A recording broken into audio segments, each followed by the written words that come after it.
그랬을 때 유다 장로들의 대답이 그 뒤편에 굉장히 의미가 있습니다. 11절에 보면 성전 건축은 하나님이 원래 우리에게 주신 것이다. 그래서 우리가 신론이라 그래. 하나님이 우리를 위해 사랑하시고 구원의 계획을 갖고 계시다. 12절에 근데 하나님을 우리 조상들이 노역해 했다. 이것은 인간론이죠. 인간은 죄에 빠져서 하나님으로부터 떠나 있습니다. 그 다음에 13절은 그렇지만 고레스 왕 원년에 하나님께 성전을 다시 건축하라는 조서를 주셨다. 예수 그리스도의 대속의 구원이죠. 이것은 기독론이라 그래요. 기독론. 그 다음에 14절에 보면 세바스살은 스룹바벨의 친척입니다. 같은 의미예요.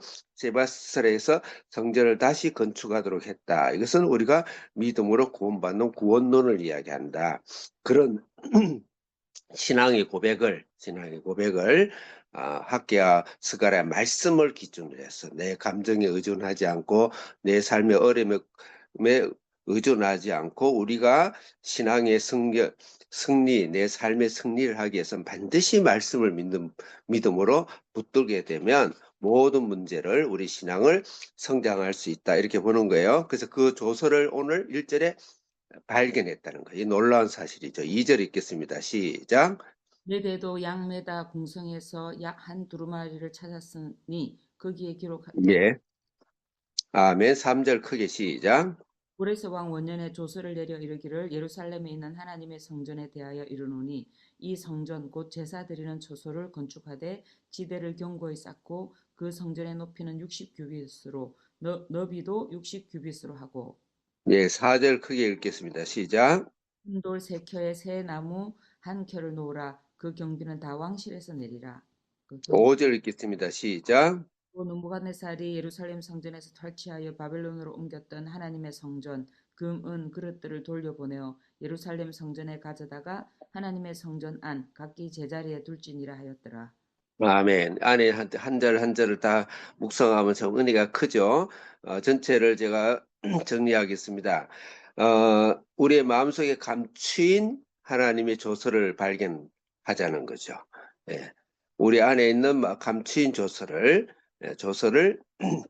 사탄이 방해해서 막 어려움이 생기면 기쁨도 달아나고 불안하고 또 조금 우리가 또 실수하고 또 때로는 우리가 또 죄를 질 때도 있잖아요. 허물이 많고 물론 그랬을 때 또 자책하고 그래서 그게 굉장히 오래 가죠. 어떤 경우는 몇십 년 가는 분들도 계세요.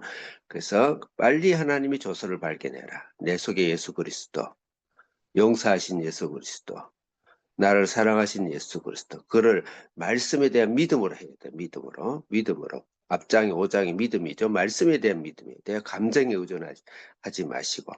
그게 잘 안 되죠. 그래서 골방에 들어가서 문을 닫고 어려운 일이 있을수록 골방에 들어가서 무릎을 꿇고 기도하고 그렇게 하게 온몸부림치고 하나님 앞에 하나님이 엎드려 그거 하시라고 그런 어려움을 주신 거예요.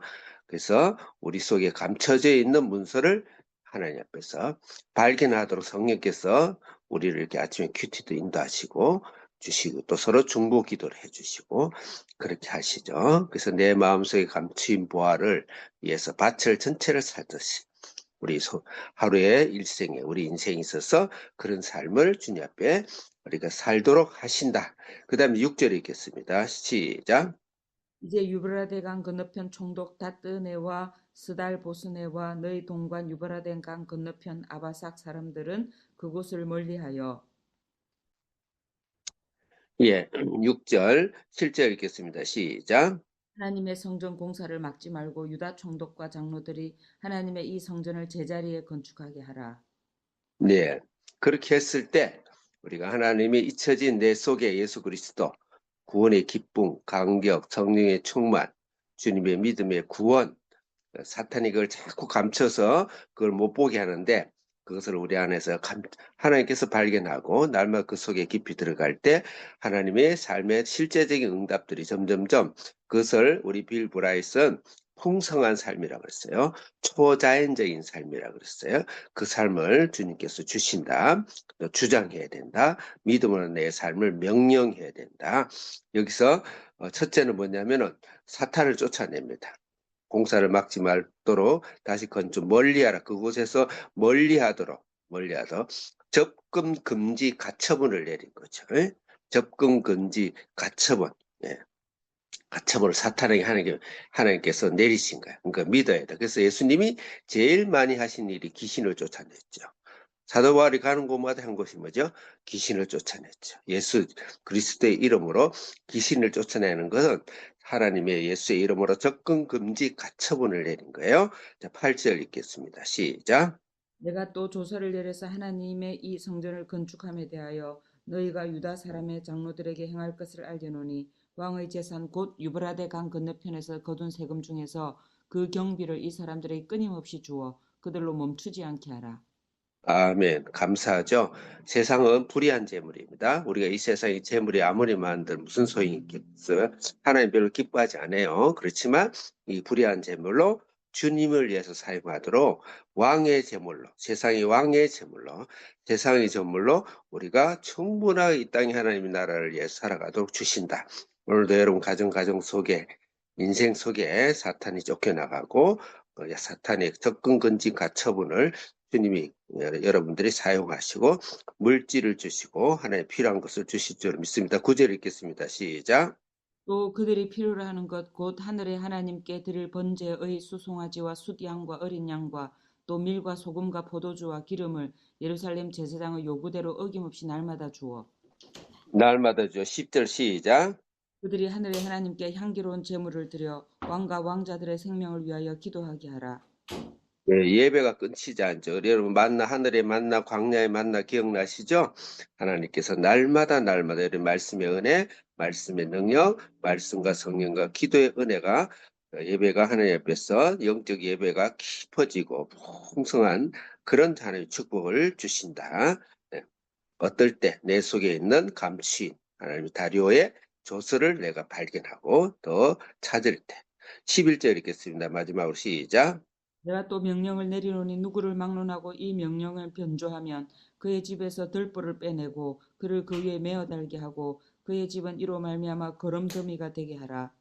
이미 사탄은 거름덩이가 됐습니다. 믿으시기를 바라시고 또 그런 걸 통해 이 세상이 우리를 방해하게 될 때 그들을 하나님께서 다 해결하십니다. 12절 읽겠습니다. 시작. 만일 왕들이나 백성이 이 명령을 변조하고 손을 들어 예루살렘 하나님의 성전을 헐진대 그곳에 이름을 두신 하나님이 그들을 멸하시기를 원하노라. 나 다리 네. 아멘.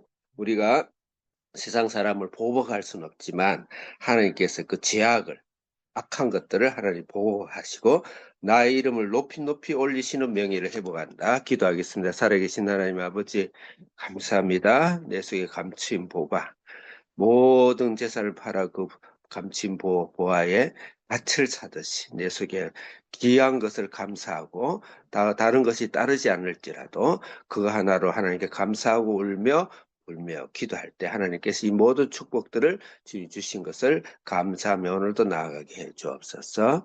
예수님의 이름으로 기도합니다. 아멘. 여러분